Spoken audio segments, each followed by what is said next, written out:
Hey everybody, so welcome to our second video, and again my name is Miles. I'm with Exotic Carsmith Automotive Maintenance and Custom Fabrication School, and in this video we're just going to go over a very quick automotive inspection that you should be doing on your car probably about once a month. And like I said, it is a very simple inspection, but it can definitely help you avoid a lot of headaches. It can help you avoid costly breakdowns, and just keep your car looking good and working the way it should for as long as possible. So let's just get going. So for this kind of an inspection, you're not going to need anything special. The only thing you're going to really need is a rag, a flashlight, and a tire pressure gauge. So first thing you want to do, and this car right here, this is a Mitsubishi Galant, which is your typical daily driver car. Nothing special about it. But the first thing you want to do is just take a very quick walk around the car, and what you're looking for is any body damage, any new scratches, any loose moldings that could come off while you're driving and cause damage. As far as any new body damage or scratches, you can take care of a lot of that stuff very inexpensively, and it's going to keep your car looking good, and it'll prevent any corrosion. And right off the bat on this car, first thing we see is a broken passenger side mirror. Now that is something that should definitely be taken care of. It is a safety concern. It limits your view outside of your car on the passenger side, which means that you have a much bigger blind spot. And like I said, it is a safety concern, so it needs to be taken care of, and it's unsightly. Obviously it looks like somebody who owns this car doesn't really appreciate it or take care of it very much.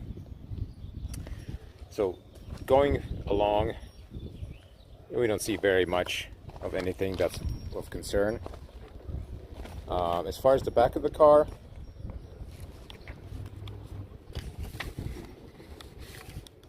the first thing you want to do is obviously check all your lights. You want to check your headlights in the front. You want to check your turn signals on all four corners.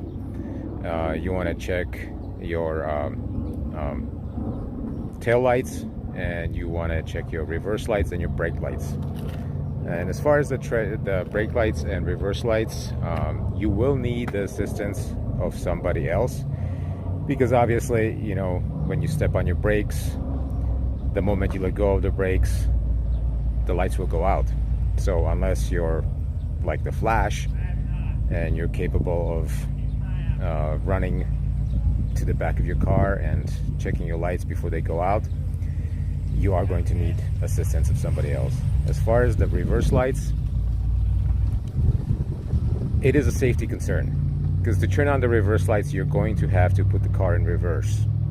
And yeah, you can put the car in reverse and set the emergency brake and then go back and check the reverse lights, but you are standing behind your car and the car is in gear. So once if the parking brake were to fail for some reason, there is a concern that you might run yourself over with your own car. So there is a trick that you can use. You can wait till it gets dark and then back up your car against the garage door, and then you can see the reflection of your brake lights and your reverse lights in the garage door. That's one way of doing it by yourself. The other way is, if you happen to be out and about somewhere, and you happen to be parked up against a building with glass walls, you can back up a little bit and you can see the reflection of your tail lights and brake lights and reverse lights in the glass. So those are a couple of ways of doing it yourself. But otherwise, yeah, you're probably going to need assistance from a friend. All right, next thing you want to check is your tire pressure. Tire pressure is very important. It will affect the handling of your car. It will affect how long your tires last. And you know, it is a safety concern, and you don't want to be stuck on the side of the road with a flat tire when all it was just low air pressure to begin with. So this right here is your tire pressure, and all you want to do is take your tire pressure gauge and you push it up against, and it'll stick out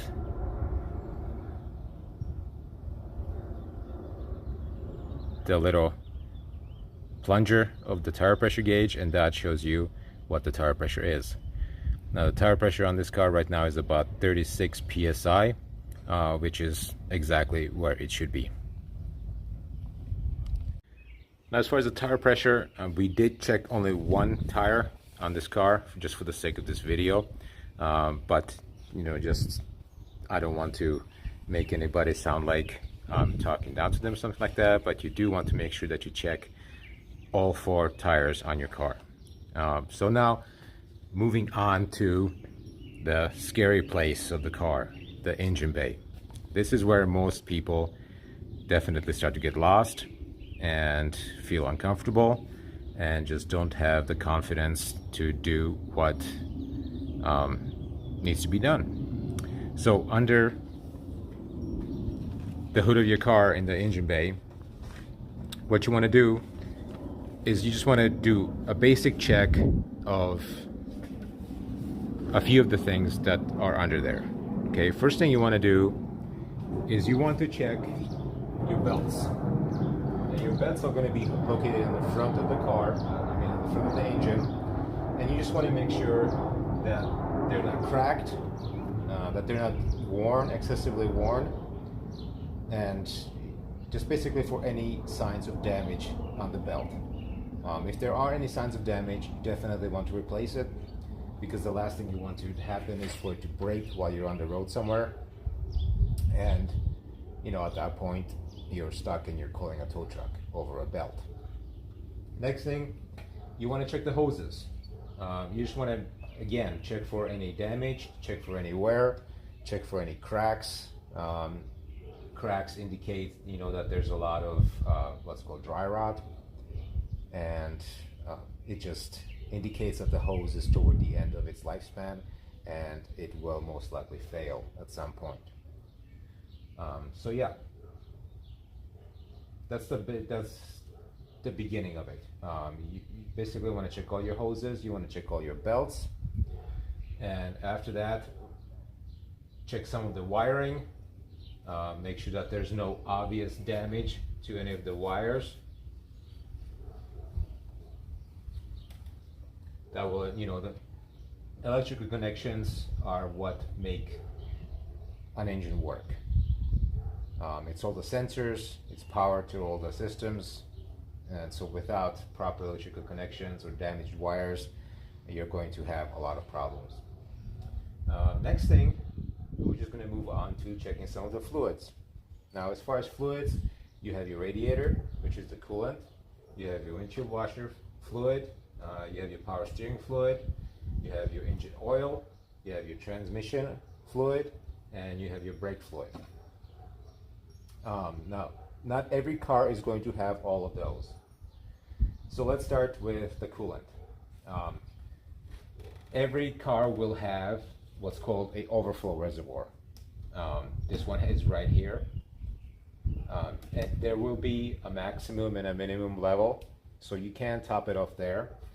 But if you have a radiator cap like this car has, you want to open up the radiator and just look in there and make sure that the fluid level is right at the top of the radiator reservoir.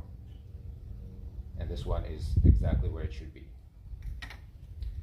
If it was low, then you want to add coolant,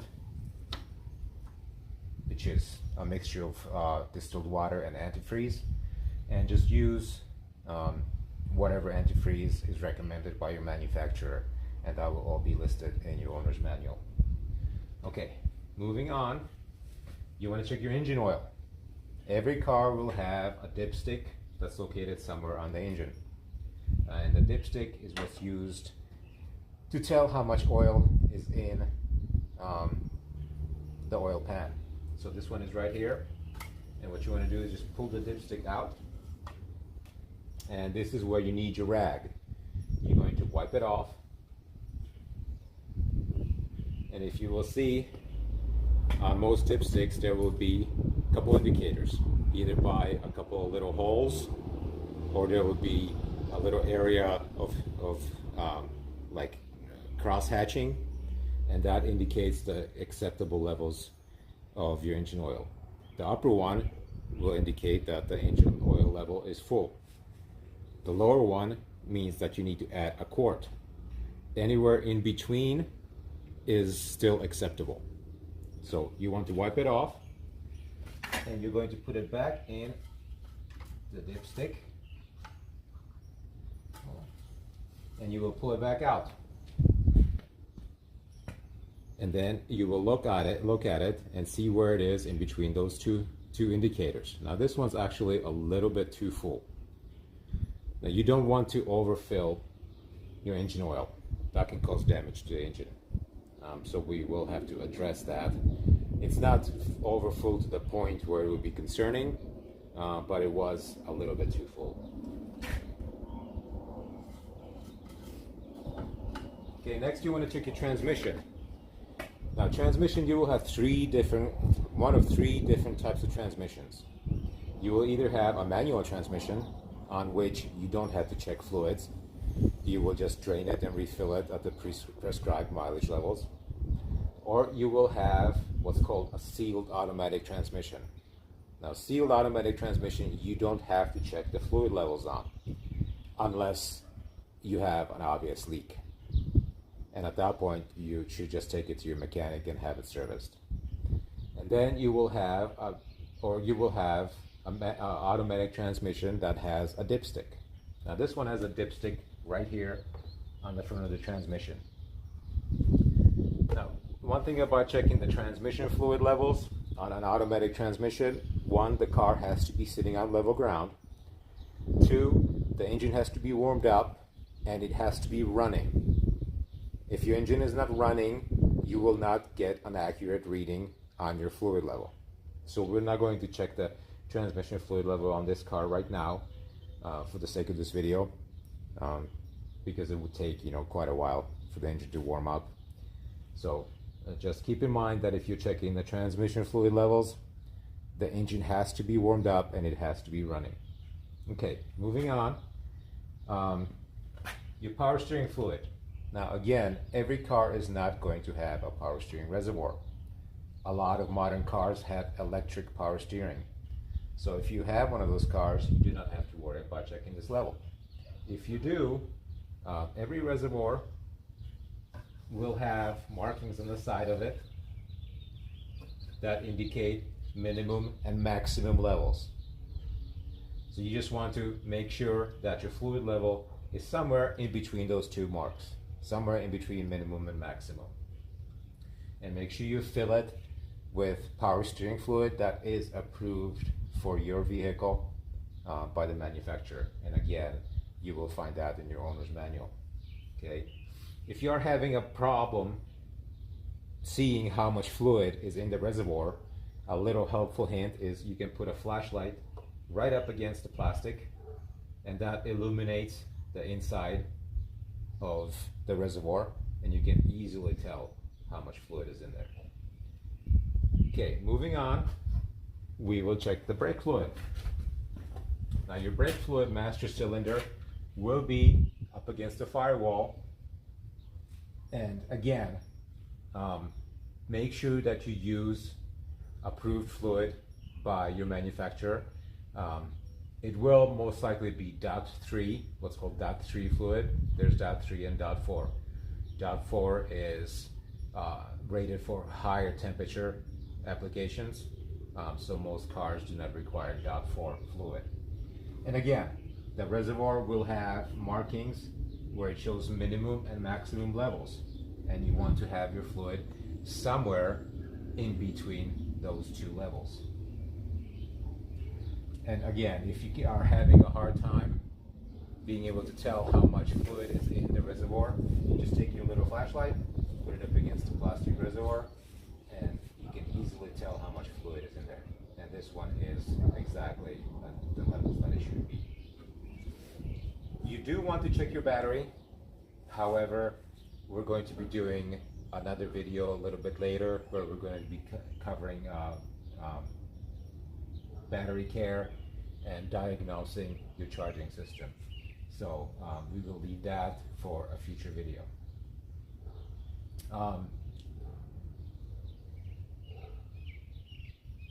As far as the engine compartment, that is pretty much all you will need to check.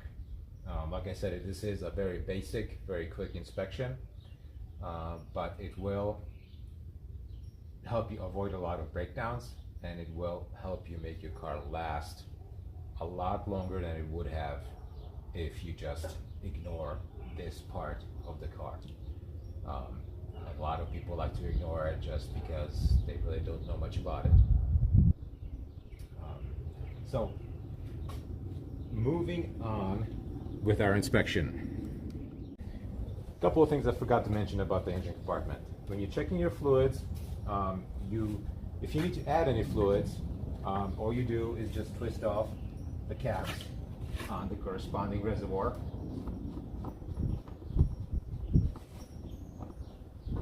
And just pour some in and top it off to whatever level is indicated. Engine oil, you will have a cap on the top of your valve cover somewhere. This one's right here. And if you need to add engine oil, just pour it straight in there with a funnel so you don't spill it all over the place. And pour just a little bit at a time. And once you add some, check the oil level again, because again, you don't want to overfill your engine oil. Same thing with the power steering fluid and the transmission fluid. Now with the transmission fluid, most of the time you will not have a fill cap like this. Transmission fluid most of the time will get filled through the same access port that the dipstick goes into.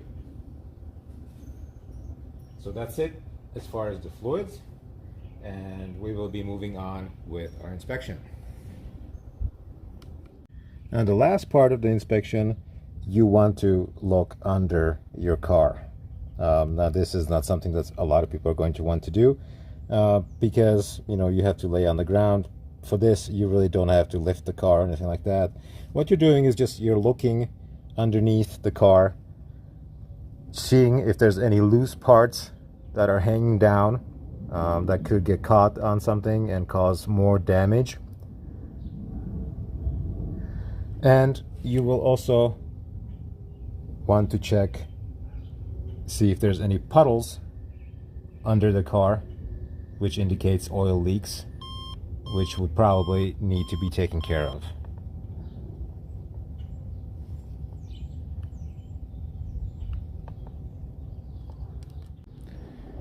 So that's it. That's a very quick basic inspection of your vehicle. And like I said, this is something that you should be doing probably about once a month, just to keep your car in tip-top condition, or keep it running correctly, keep it from breaking down, and increase the lifespan of your vehicle to the maximum that you can get. So if you like this video, there will be more videos coming up, and we hope that you subscribe to our channel, and we look forward to seeing you in the future. Have a good day.